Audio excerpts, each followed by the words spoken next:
Hey guys, I just wanted to clear up some questions that I had about the assignment for the Tribe Day work this week.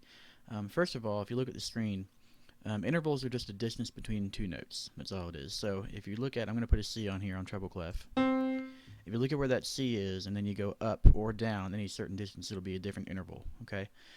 So we'll do a fifth first. Fifth is pretty easy. So a fifth is just right here, and you can tell it's a fifth because it's two lines up from a line note. Alright, so C is a line note, this particular C. You go two lines up, and that's your fifth. If it were a space note, like this F, you go two spaces up. And that would be your fifth for the F. It works the same way going down. There's a fifth down. You'd erased it. Fifth down would be here for the F. It'll erase it if I click it. Now some other intervals that you might want to know what they look like are a fourth. A fourth is going to be opposite, so instead of two lines up, it'll be, you could think of it as two lines up minus one if you wanted to. That might make it a fast way to hear or to see it. Or you could just flip it. So instead of a line, it'll be on a space. Same thing here. If you start on a space, it'll be on a line. And this is actually a tritone because since it's in the key of F in this case, we would need a flat on it. So it does make a difference if you put a flat or a natural. Now we have that chord. So here's C to F. There's no sharps or flats in C, so F is natural. There is a flat in the key of F, so the B would have to be flat to make it in the same key, make it in the right key. Now, other ones you might recognize just by looking at them are thirds. Thirds are easy to see.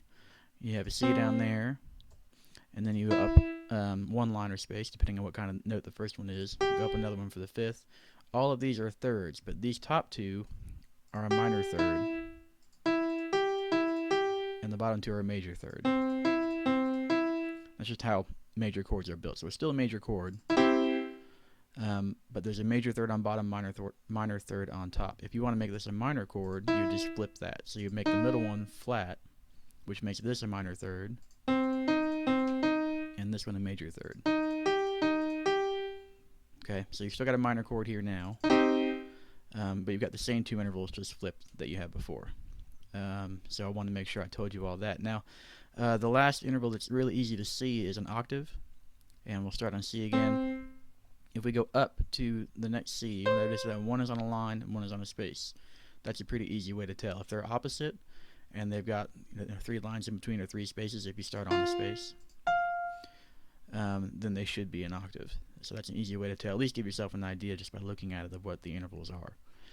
The other thing I want to show you is on here. This is the musictheory.net page that you'll go to once you look at the lesson.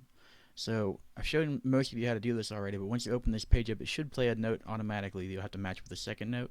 If it doesn't, click on the speaker. It'll play two notes. In this case, that was a fourth, so I would click fourth. It turns green and plays a new note. If you get it wrong, like this one would be a fifth, but I'm going to get it wrong, it'll mark it red. It'll mark them all red until you get the right one. And then it goes on to the next one.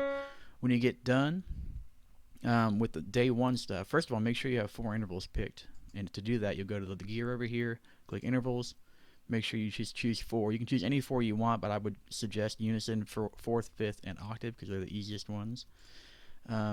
Once you get done with each day, you'll go to the 3 dots over here, go down to show progress report. I've already done this once to demonstrate it to somebody else, so mine looks a little different, but yours will have a blank right here. You'll put your name, and you'll hit, there's a little button over here that says get link or something like that. Click copy link, and then you'll put your link in the Google Classroom page as proof that you did the assignment. Each day, on the second day, I believe it has 8 intervals, so you'll just change it to 8 intervals over here the same way you did 4. Third day, I think, is 12. You do it the same way. You can do as many as you want, but at least the number that's on that sheet. So hopefully that helps answer some questions. If you have any other questions about the Tribe Day work, I guess I should tell you, the Tribe Day work, I put 5 assignments on there. Most of you know this. 5 assignments total for right now because everybody's doing the same assignment. So if you're on A day, you just do them on the A days you have. You should have at least 5 A days. If you're on the B day class, just do them on the 5 B days. We're going to have some extra assignments because we're going to end up missing like 15 days altogether so far. So we're going to have some extra ones that go up this week but for right now they should just be 5 for everybody. So just do them on the day that that you would normally have class, and that should work out pretty easily. So if you have any other questions, just email me, let me know. Thanks.